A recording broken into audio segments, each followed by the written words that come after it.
जय हिंद साथियों, स्वागत है आपका टारगेट बायोलॉजी में। मैं आशीष सर आपका स्वागत करता हूं। आज हम लोग डिस्कस करेंगे कक्षा 12th और 10th के लिए जेनेटिक्स के कुछ इम्पोर्टेंट क्वेश्चंस के लिए। ठीक है, तो आइए स्वागत करते हैं आपका और शुरू करते हैं आज के पहले क्वेश्चन को। आज के पहले क्वेश्चन की तरफ चलेंगे। आज का पहला क्वेश्चन कह रहा है कि एक सामान्य दृष्टि वाली महिला जिसके पिता वर्णांध है, उसकी शादी एक सामान्य दृष्टि वाले पुरुष से होती है, तब उसके होने वाले पुत्र एवं उसकी पुत्री में वर्णांधता की क्या संभावना होगी। ठीक है, आपको इसका करेक्ट आंसर देना है, इसमें क्रॉस कराना है। आप जानते हैं मेंडल के अकॉर्डिंग आप क्रॉस करा के आंसर बता दीजिएगा। मैं आपको डायरेक्ट आंसर बता दे रहा हूँ। इसका जो सही आंसर हो जाएगा वो हो जाएगा डी। ठीक है, आइए आज के दूसरे क्वेश्चन तरफ चलते हैं। ठीक है, आज का जो अगला क्वेश्चन है वो कह रहा है कि 21वें गुणसूत्र में ट्राइसोमी में कौन सी आनुवंशिक बीमारी होती है। ठीक है, आपको बताना है कौन सी आनुवंशिक बीमारी होती है। तो मैं आपको बता दूं, जो बीमारी होती है उसे हम कहते हैं डाउन सिंड्रोम कहते हैं। ठीक है, आइए आज के अगले क्वेश्चन तरफ चलते हैं। अगला क्वेश्चन क्या कह रहा है, कह रहा है कि अर्जित गुणों के वंशागति का सिद्धांत किसने दिया है। अर्जित गुणों के वंशागति का सिद्धांत किसने दिया है। तो मैं आपको इसका करेक्ट आंसर बता दूं, इसका जो करेक्ट आंसर हो जाएगा वो हो जाएगा लैमार्क। ठीक है साथियों, आइए आज के अगले क्वेश्चन तरफ चलते हैं। अगला क्वेश्चन कह रहा है कि एक संकर संकरण का फिनोटिपिक अनुपात क्या होगा। इसका जो फिनोटिपिक, दो रेशियो होते हैं, एक जीनोटिपिक अनुपात होता है, एक फिनोटिपिक अनुपात होता है। तो एक संकर संकरण यानी मेंडल के पृथक्करण के नियम का जो अनुपात हो जाएगा वो हो जाएगा 3:1। अगर वही जीनोटिपिक होता तो 1:2:1 हो जाता। ठीक है साथियों, आइए आज के अगले क्वेश्चन तक चलते हैं। अगला क्वेश्चन कह रहा है कि इनमें से कौन सा रक्त समूह सार्वभौमिक रक्तदाता है। यानी आपको बताना है यूनिवर्सल डोनर कौन है। तो यूनिवर्सल डोनर जो होता है साथियों वो होता है ओ होता है। ठीक है, यानी सबको देने वाला जो रक्त समूह है वो है और जो सबसे लेने वाला है वह ए बी है। ठीक है, आइए आज के अगले क्वेश्चन तक चलते हैं। अगला क्वेश्चन कह रहा है कि द्विसंकर संकरण का जो फिनोटिपिक अनुपात है वह क्या होगा। आपको बताना है द्विसंकर संकरण का फिनोटिपिक अनुपात। फिर से आपको दृश्य प्रारूप बताना है और द्विसंकर संकरण का। तो इसका जो करेक्ट आंसर हो जाएगा वो हो जाएगा साथियों 9:3:3:1। ठीक है, आइए आज के अगले क्वेश्चन तरफ चलते हैं। अगला क्वेश्चन कह रहा है कि ट्राइसोमी अर्थात 2n+1 के कारण बच्चे मंदबुद्धि के होते हैं, उसे क्या कहते हैं, यानी इस रोग को क्या कहते हैं। तो इस रोग को क्या कहते हैं, तो इस रोग को कहते हैं डाउन सिंड्रोम कहते हैं। इस रोग को क्या कहते हैं, डाउन सिंड्रोम कहते हैं। आइए आज के अगले क्वेश्चन तरफ चलते हैं। अगला क्वेश्चन कह रहा है कि मानव में जो रुधिर वर्ग ओ है उसमें क्या होता है या क्या नहीं होता है। देखिए ऑप्शन क्या क्या देखा, पहले में दिया है एंटीजन अनुपस्थित होते हैं, एंटीबॉडीज अनुपस्थित होते हैं, क्या एंटीजन उपस्थित होते हैं, क्या एंटीबॉडीज ए उपस्थित होते हैं। तो आपको बता दें ब्लड ग्रुप ओ में एंटीबॉडीज जो होता है वह उपस्थित होता है, एंटीजन जो होता है वो अनुपस्थित होता है। तो इसका जो करेक्ट आंसर हो जाएगा वह हो जाएगा ए। ठीक है, आइए अगले क्वेश्चन तरफ चलते हैं। अगला क्वेश्चन कह रहा है कि पृथक्करण के सिद्धांत को और क्या कहते हैं। हम आपको कई नाम बताएं इसके। ठीक है, ये बोल रहा है पहले कि इसको प्रभाविता का नियम कहते हैं, क्या इसको स्वतंत्र व्यूहन का नियम कहते हैं, क्या इसको युग्मक के शुद्धता का नियम कहते हैं, या इनमें से कोई नहीं। तो इसका जो सही आंसर हो जाएगा वो हो जाएगा युग्मकों की शुद्धता का नियम, आप सभी जानते हैं। ठीक है, आइए अगले क्वेश्चन तक चलते हैं। पूछ रहा है कि मेंडल ने क्या प्रतिपादित किया है, मेंडल ने क्या दिया है। आप बता सकते हैं क्या सहलग्नता का नियम दिया है, आनुवांशिकता का नियम दिया है, क्या थर्मोडायनामिक का नियम दिया है, या इनमें से कोई नहीं दिया है। तो मेंडल ने जो दिया है वो आप सब जानते हैं, आनुवांशिकता का नियम दिया है। आइए आज के अगले क्वेश्चन पर चलते हैं। अगला क्वेश्चन कह रहा है कि मेंडल ने कितने लक्षणों का अध्ययन किए थे। मेंडल मटर के पौधे पर अपना अध्ययन किए थे, तो उसमें से कितने लक्षणों पर अध्ययन किए थे। तो आप सब जानते हैं, बताने ऐसा कुछ नहीं है, 7। ठीक है, आइए आज के अगले क्वेश्चन तरफ चलते हैं। अगला क्वेश्चन क्या कह रहा है, कह रहा है कि निम्न में से कौन सा रोग हीमोग्लोबिन की त्रुटि के कारण होता है, मतलब हीमोग्लोबिन में परिवर्तन होता है उसके कारण होता है। क्या डाउन सिंड्रोम है, क्या फिनाइल कीटोन्यूरिया है, क्या क्लाइनफिल्टर सिंड्रोम है, क्या सिकल सेल अनीमिया है। तो इसका जो करेक्ट आंसर हो जाएगा वो आ जाएगा सिकल सेल अनीमिया। ठीक है, आइए अगले क्वेश्चन तरफ चलते हैं। अगला क्वेश्चन क्या कह रहा है?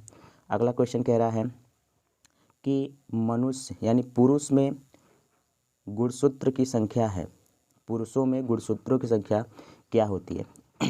क्या आपको बताना है, क्या पुरुषों में 44 प्लस XX होता है, क्या 44 प्लस XY होता है, क्या 46 प्लस XY होता है और 46 प्लस XX? तो ये पुरुषों में पूछ रहा है साथियों, तो पुरुषों में जो गुणसूत्र होता है वह 44 प्लस XY होता है। अगर वही महिलाओं में बात करता है तो महिलाओं में हो जाता है 44 प्लस XX। ठीक है, आइए आज के अगले क्वेश्चन तक चलते हैं। अगला क्वेश्चन क्या कह रहा है? कह रहा है कि अगर एक सामान्य पुरुष की शादी हीमोफीलिया के वाहक स्त्री से हो तो इन दोनों से जो उत्पन्न होगा उसे क्या कहेंगे? ठीक है, ठीक है साथियों, तो आपको इसका आंसर देना है। आप इसका आंसर दीजिए। तो आपको मैं डायरेक्ट इसका आंसर बता दे रहा हूँ। इसका जो करेक्ट आंसर हो जाएगा, क्रॉस करा के आप चेक कर लीजिएगा और कमेंट बॉक्स में मुझे बताइएगा। इसका जो राइट आंसर हो जाएगा वह 50% समान और 50% रोगग्रस्त हो जाएंगे। ठीक है, आइए अगले क्वेश्चन तरफ चलते हैं। अगला क्वेश्चन क्या कह रहा है?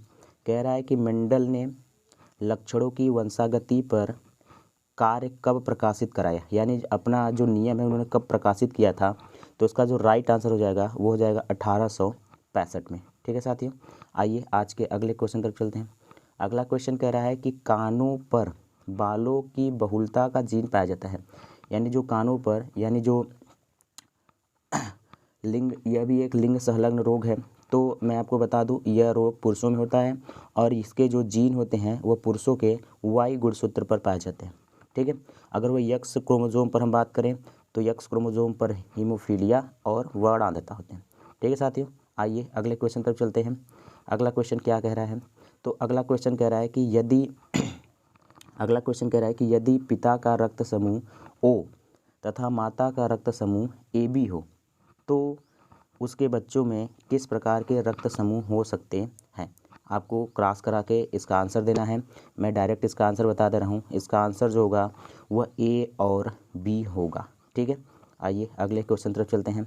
अगला क्वेश्चन क्या है? कह रहा है कि नई प्रजातियों के जनन में पुष्प कलिकाओं से पुंकेसरों को निकालना क्या कहलाता है? तो आप सभी जानते हैं इसको हम कहते हैं इमैस्कुलेशन कहते हैं, या इसको हिंदी में हम विपुंसन कहते हैं। ठीक है, आइए अगले क्वेश्चन तरफ चलते हैं। अगला क्वेश्चन क्या कह रहा है? अगला क्वेश्चन कह रहा है कि लाल त्वचा वाले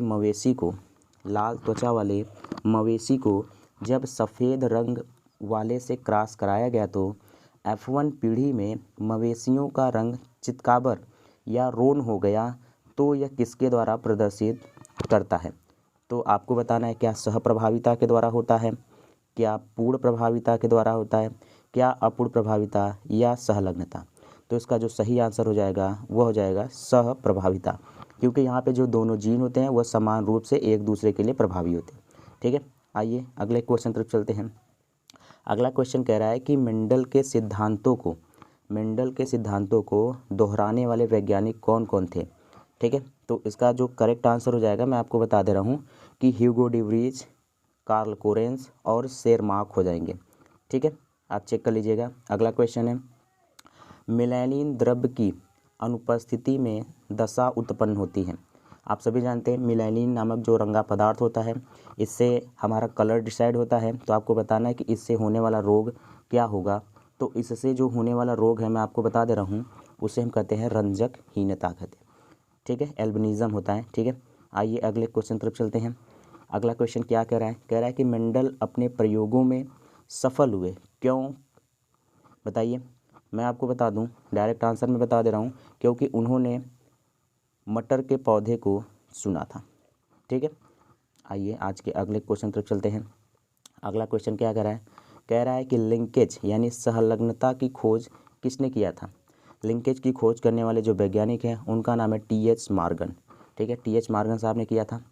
अगले क्वेश्चन तक चलते हैं। अगला क्वेश्चन क्या कह रहा है? कह रहा है अगला क्वेश्चन कि निम्नलिखित में कौन सा यौन संलग्न रोग है? यौन का मतलब होता है लिंग, ठीक है, तो ये हो जाएगा लिंग संलग्न रोग। तो लिंग संलग्न रोग जो है वो होता है हीमोफीलिया, ठीक है। हीमोफीलिया जो लिंग गुणसूत्र है उसके यक्ष गुणसूत्र पर पाया जाता है, ठीक है। आप सभी जानते हैं हीमोफीलिया के बारे में। आगे चलते हैं। अगला क्वेश्चन क्या कह रहा है? अगला क्वेश्चन कह रहा है कि यदि माता का जो रक्त समूह है वह ए है और पिता का AB है, तो शिशु का जो रक्त समूह है वह क्या होगा? आपको बताना है, ठीक है। मैं बता दे रहा हूँ आपको इसका आंसर AB और AB, ठीक है साथियों। आप क्रॉस करा के चेक करके कमेंट में मुझे करके बताएंगे, ठीक है। अगले क्वेश्चन तरफ चलते हैं। अगला क्वेश्चन क्या कह रहा है? कह रहा है क्रॉसिंग ओवर किस अवस्था में होती है? क्रॉसिंग ओवर को हम हिंदी में जीन विनिमय कहते हैं। तो यह जीन विनिमय होता है। यह जीन विनिमय मियोसिस फर्स्ट के, प्रोफेज फर्स्ट के, ठीक है, जो पैक्टीन उपावस्था होती है उसमें होता है, ठीक है साथियों। आइए अगले क्वेश्चन तरफ चलते हैं। अगला क्वेश्चन क्या कह रहा है? कह रहा है कि विभिन्नताओं का स्रोत क्या है? विभिन्नताओं का स्रोत जो होता है साथियों उसे हम कहते हैं उत्परिवर्तन कहते हैं। विभिन्नताओं के स्रोत को हम क्या कहते हैं? उत्परिवर्तन कहते हैं। आइए अगले क्वेश्चन तरफ चलते हैं। अगला क्वेश्चन कह रहा है कि मेंडल ने प्रयोगों में विपरीत लक्षणों की जो जोड़ी है उसे क्या कहा था? ठीक है, मैं आपको बता दूं मेंडल उसे एलील कहते थे। मेंडल उसे क्या कहते थे? एलील कहते थे, ठीक है। अगले क्वेश्चन तरफ चल देंगे। अगला क्वेश्चन जो है मेंडल के नियम का एक अपवाद है, ठीक है। मेंडल के नियम का एक अपवाद आपको बताना है कि मेंडल के नियम के एक अपवाद क्या है, ठीक है। तो मैं आपको इसका आंसर बता दे रहा हूँ। इसका अपवाद जो है मेंडल के वह है सहलग्नता, ठीक है साथियों। आइए अगले क्वेश्चन तरफ चलेंगे। अगला क्वेश्चन कह रहा है कि आनुवांशिक पदार्थ का उत्परिवर्तन से प्रभावित होने वाला छोटे से छोटा खंड क्या है? ठीक है, इसमें आपको बताना है सबसे छोटा खंड क्या है। तो इसका जो सही आंसर हो जाएगा वो हो जाएगा म्यूटान, ठीक है। इसका जो सही आंसर हो जाएगा जीन का, आप जानते हैं कि सिस्ट्रान, रेकान, म्यूटान होते हैं, ठीक है। तो देख लीजिएगा इसको, ये है म्यूटान। अगले क्वेश्चन तरफ चलेंगे साथियों। अगला क्वेश्चन क्या है? अगला क्वेश्चन कह रहा है कि मेंडल ने एक शुद्ध बैगनी पुष्प वाले मटर के पौधे को जब एक शुद्ध सफ़ेद पुष्प वाले पौधे से क्रॉस कराया तो उन्हें पहली पीढ़ी में कैसे, यानी F1 पीढ़ी में कैसे पौधे मिले? तो क्या सभी बैगनी पुष्प वाले पौधे मिले? क्या सभी सफ़ेद पुष्प वाले मिले? क्या 50% बैगनी 50% सफ़ेद? क्या 75% बैगनी और 25% सफ़ेद? जी नहीं। तो इसका सही आंसर हो जाएगा कि सभी बैगनी पुष्प वाले पौधे उन्हें प्राप्त हुए, ठीक है। आइए आज के अगले क्वेश्चन तरफ चलते हैं। इन्होंने कहा कि जब मैंने F1 पीढ़ी के संकर पौधे को जब समयुग्मकी यानी उसके जनक के समयुग्मकी अप्रभावी जनक से क्रॉस कराया तो इस क्रॉस को क्या कहते हैं? इस क्रॉस को क्या कहते हैं? तो साथियों इसे हम कहते हैं टेस्ट क्रॉस कहते हैं। ये मैंने आपको क्लास में भी पढ़ाया हुआ है। 10th और 12th दोनों बच्चों को मैंने ये क्लास में भी पढ़ाया है कि जब F1 पीढ़ी में प्राप्त पौधे का संकरण उसके जनक के समयुग्मकी अप्रभावी से कराते हैं तो उस क्रॉस को हम क्या कहते हैं? Test cross. और अगर उसके जनक के दोनों से हम कराएं तब उसे हम क्या कहते हैं? बैक क्रॉस कहते हैं, ठीक है साथियों। आई होप आपको यह समझ में आ गया। अगले क्वेश्चन तरफ चलते हैं। अगला क्वेश्चन कह रहा है, ध्यान दीजिएगा। अगला क्वेश्चन क्या कह रहा है? कह रहा है कि जब F1 पीढ़ी या F1 पौधा लंबेपन के लिए विषम युग्मजी को स्वपरागित कराया गया तो F2 पीढ़ी में दोनों लंबे व बौने पौधे उत्पन्न हुए। यह सिद्धांत क्या कहलाता है? ठीक है, आपको बताना है यह सिद्धांत क्या कहलाता है। तो दोस्तों यह सिद्धांत कहलाता है पृथक्करण का नियम, ठीक है। आई बात समझ में। अगले क्वेश्चन तरफ चलते हैं। अगला क्वेश्चन क्या कह रहा है? अगला क्वेश्चन कह रहा है कि मेंडल के नियमों को मान्यता दिलाई, यानी कौन कौन वैज्ञानिक है जो मेंडल के नियमों को पुनः मान्यता दिलाए थे, ठीक है। तो ये तीनों वैज्ञानिक ऐसे हैं जो मेंडल के नियमों को पुनः मान्यता दिलाए थे, ठीक है। अगले क्वेश्चन तरफ चलते हैं। अगला क्वेश्चन कह रहा है कि एक बिंदु उत्परिवर्तन है, यानी आपको बताना है इनमें से कोई एक रोग है जो उत्परिवर्तन के द्वारा उत्पन्न होता है, ठीक है। तो मैं आपको बता दूं वह जो रोग है उसका नाम है सिकल सेल अनीमिया, यानी दात्र कोशिका अरक्तता। ठीक है, यह एक ऐसा रोग है जो उत्परिवर्तन के द्वारा उत्पन्न होता है। अगले क्वेश्चन तरफ चलेंगे। अगला क्वेश्चन फिर वही कह रहा है कि जीन विनिमय किस अवस्था में होता है। आप सभी इसका आंसर जानते हैं, हो जाएगा पैक्टीन हो जाएगा। आइए आज के अगले क्वेश्चन तरफ चलते हैं। अगला क्वेश्चन क्या कह रहा है साथियों, अगला क्वेश्चन कह रहा है कि हसिया का रुधिराणु अरक्तता में अमीनो अम्ल संघटक होता है। ठीक है, मैं आपको इसका आंसर बता दे रहा हूँ। इसका जो आंसर होता है वह होता है बीटा श्रृंखला में वैलीन और ग्लूटामिक अम्ल के द्वारा। ठीक है, जो बीटा श्रृंखला का पहला स्थान होता है वहाँ पे वैलीन होता है और छठे स्थान पर ग्लूटामिक होता है। ये दोनों जो अमीनो अम्ल होते हैं यह एक दूसरे के साथ इंटरचेंज कर लेते हैं अपने प्लेस को, तो हसिया का रुधिराणु अरक्तता रोग उत्पन्न होता है। आइए आज के अगले क्वेश्चन तरफ चलते हैं। अगला क्वेश्चन कह रहा है कि क्लाइनफिल्टर सिंड्रोम में लिंग गुणसूत्रों का संगठक क्या होता है। ठीक है, आपको बताना है दो लिंग संगठक आप कह सकते हैं रोग होते हैं, एक क्लाइनफिल्टर सिंड्रोम होता है, एक टर्नर सिंड्रोम होता है। तो जो क्लाइनफिल्टर सिंड्रोम होता है, ठीक है, उसमें क्या होता है, तो उसमें होता है 22 + A + XXY, यानी उसके लिंग गुणसूत्र में एक गुणसूत्र बढ़ जाता है।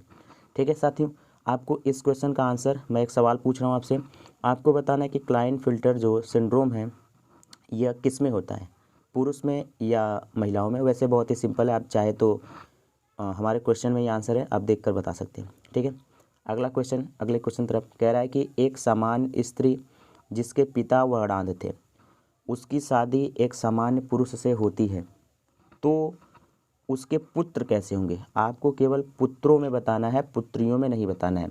तो जो पुत्र होंगे वो 50% वर्णांध और 50% सामान्य होंगे। आप उसे क्रॉस कराकर चेक कर लीजिएगा। अगला क्वेश्चन कह रहा है कि मिराबिलिस पौधे के जब लाल और सफ़ेद पुष्पों में संकरण से गुलाबी रंग का संकर पुष्प उत्पन्न हुआ, तो अब संभावित फिनोटाइप क्या होगा। ठीक है, जब हम गुलाबी पुष्प का संकरण हम सफ़ेद पुष्प से करा दें तब। ठीक है साथियों, आपको यह बताना है। ठीक है, तो मैं आपको बता दूं इसका जो सही आंसर हो जाएगा वह हो जाएगा सफ़ेद पुष्प। ठीक है, अगर इस क्वेश्चन में आपको कन्फ्यूजन हो रहा है तो आप कमेंट में करके बताइएगा, और जो बच्चे कोचिंग के हैं उनको मैं क्लास में समझा दूंगा। ठीक है, आइए अगले क्वेश्चन तक चलते हैं। कह रहा है कि मानवों में क्राइडू-चैट सिंड्रोम किसके कारण, ठीक है, मानवों में क्राइडू-चैट सिंड्रोम किसके कारण उत्पन्न होता है। ठीक है साथियों, तो मैं आपको इसका करेक्ट आंसर बता दे रहा हूँ। इसका करेक्ट आंसर बी है कि 5वें गुणसूत्र का जो लघु भुजा होता है उसके आधी भाग की हानि से होता है। ठीक है साथियों, आइए अगले क्वेश्चन तरफ चलते हैं। अगला क्वेश्चन क्या कह रहा है, अगला क्वेश्चन कह रहा है कि मेंडल द्वारा दिया गया जो युग्मकों की शुद्धता का नियम है वह किस पर आधारित है। ठीक है साथियों, तो मैं आपको बता दूं वह आधारित है एक संकर संकरण पर। ठीक है, आइए आज के अगले क्वेश्चन तरफ चलते हैं।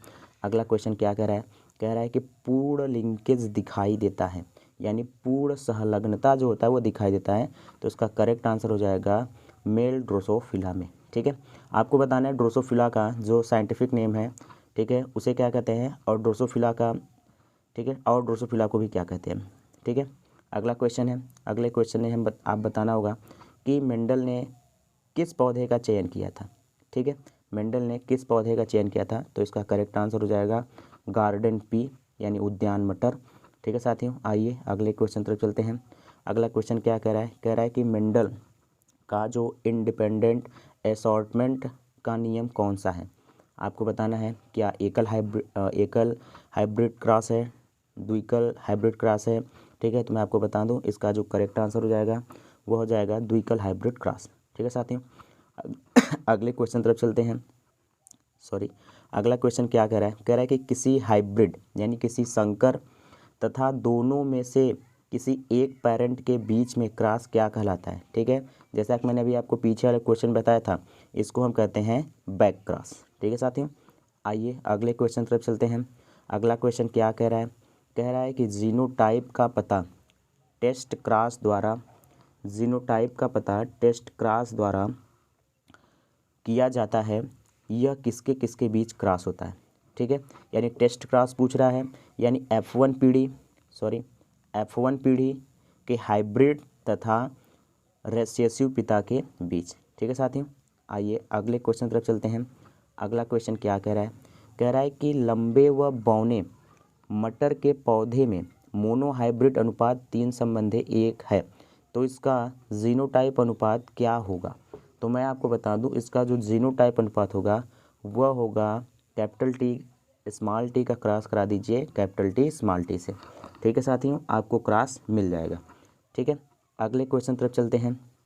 अगला क्वेश्चन क्या कह रहा है कि विभिन्नताओं का परम स्रोत क्या है? परम स्रोत क्या है?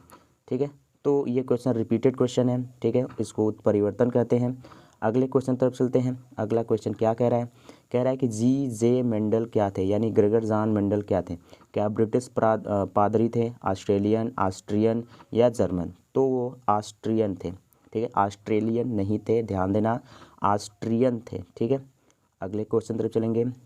अगला क्वेश्चन कह रहा है कि मेंडल ने प्रस्तावित किया था, यानी मेंडल ने क्या प्रस्तावित किया था? सहलग्नता का नियम, 10% ऊर्जा का नियम, आनुवंशिकता का। ठीक है, ये सही है, आनुवंशिकता का नियम दिया था उन्होंने। ठीक है, अगले क्वेश्चन तरफ चलेंगे। अगला क्वेश्चन क्या कह रहा है? कह रहा है कि मानव रुधिर AB वर्ग में, ठीक है, आपको बताना है मानव रुधिर वर्ग AB में। ठीक है, तो AB में क्या होता है? एंटीबॉडीज उपस्थित होता है। आपको बताना है क्या एंटीबॉडीज अनुपस्थित होता है, क्या एंटीबॉडीज ए उपस्थित होता है या एंटीबॉडीज बी? तो इसमें जो होता है वो एंटीबॉडीज पूरी तरीके से अनुपस्थित होता है। ठीक है साथियों, आइए अगले क्वेश्चन तरफ चलते हैं। अगला क्वेश्चन आपको बताना है कि वर्णांधता में रोगी नहीं पहचान पाता, क्या नहीं पहचान पाता है? तो लाल और हरा रंग। ठीक है, आपको बताना है कि लाल रंग के वर्णांधता को क्या कहते हैं और हरे रंग के वर्णांधता को क्या करना है, आप कमेंट में करके बताएंगे। ठीक है, अगले क्वेश्चन तरफ चलते हैं। अगला क्वेश्चन कह रहा है कि किसी प्योर टेल पी के पौधे को प्योर बौने पौधे से क्रॉस कराया जाता है, तो F1 वंशज के सारे पौधे टाल यानी लंबे प्राप्त होते हैं, इसका कारण क्या है? तो साथियों, इसका कारण है डोमिनेंस का। इसका क्या कारण है? तो इसका कारण है डोमिनेंस यानी प्रभाविता। ठीक है, अगले क्वेश्चन तरफ चलेंगे। अगला क्वेश्चन क्या कह रहा है? कह रहा है कि वंशागति का क्रोमोसोम सिद्धांत किसने प्रतिपादित किया था? आपको बताना है कि वंशागति का क्रोमोसोम सिद्धांत किसने प्रतिपादित किया था। ठीक है, तो मैं आपको इसका करेक्ट आंसर बता दे रहा हूँ, सटन और बावेरी। ठीक है, इनको बावेरी भी कहते हैं। ठीक है, अगले क्वेश्चन तरफ चलेंगे। अगला क्वेश्चन क्या कह रहा है? अगला क्वेश्चन कह रहा है कि O रक्त समूह, ठीक है, O रक्त समूह पिता तथा O समूह वाले बच्चे का जीनोटाइप अनुपात क्या होगा? ठीक है, तो आपको बताना है उसका जो जीनोटाइप अनुपात होगा वह हो जाएगा, ठीक है, I। ठीक है, देखो इसको रिप्रेजेंट करने का तरीका कई है। ठीक है, इसको हम कई तरीके से रिप्रेजेंट करते हैं। ठीक है, कुछ लोग क्या करते हैं, IO से प्रेजेंट करते हैं, IO से प्रेजेंट करते हैं। ठीक है, और साथियों कुछ लोग क्या करते हैं, इसको प्रेजेंट करने के लिए, जैसे मैं जो यूज करता हूँ वो I+ और I+ से मैं इसको क्या करता हूँ, रिप्रेजेंट करता हूँ। ठीक है, तो कोई नहीं, आएंगे अगले क्वेश्चन तरफ। अगला क्वेश्चन जो है वो कह रहा है कि संतान एवं रेसेसिव पेरेंट के बीच में जो क्रॉस होता है उसे क्या कहते हैं? ठीक है साथियों, तो देखो ये क्वेश्चन कई तरीके से कई बार पूछ रहा है। ठीक है, किसी भी वे में आपसे पूछ सकता है, तो इसका जो सही आंसर हो जाएगा वो हो जाएगा टेस्ट क्रॉस। ठीक है साथियों, आइए आज के अंतिम क्वेश्चन की तरफ चलते हैं। अंतिम क्वेश्चन है कि आनुवंशिकी के पिता किसे कहा जाता है? तो आप सभी जानते हैं कि आनुवंशिकी की हमने शुरुआत जहाँ से की वहीं से हम अंत भी कर रहे हैं, तो हम कहते हैं ग्रेगर जॉन मेंडल साहब को कहते हैं।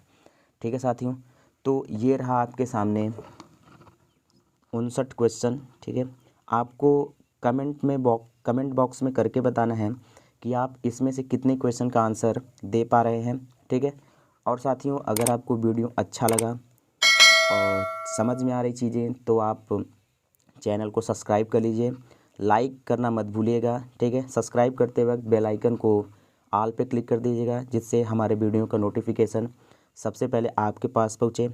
ठीक है, और वीडियो को शेयर भी कीजिएगा, जिससे कि और भी लोगों को ये वीडियो मिले। ठीक है। यह video class 12th, class 10th और ऑल कम्पिटिटिव एग्ज़ाम के लिए आप कह सकते हैं बहुत ही यूज़फुल हम कह सकते हैं या बहुत ही इम्पोर्टेंट है, ठीक है। तो आज के लिए बस इतना ही। जय हिंद।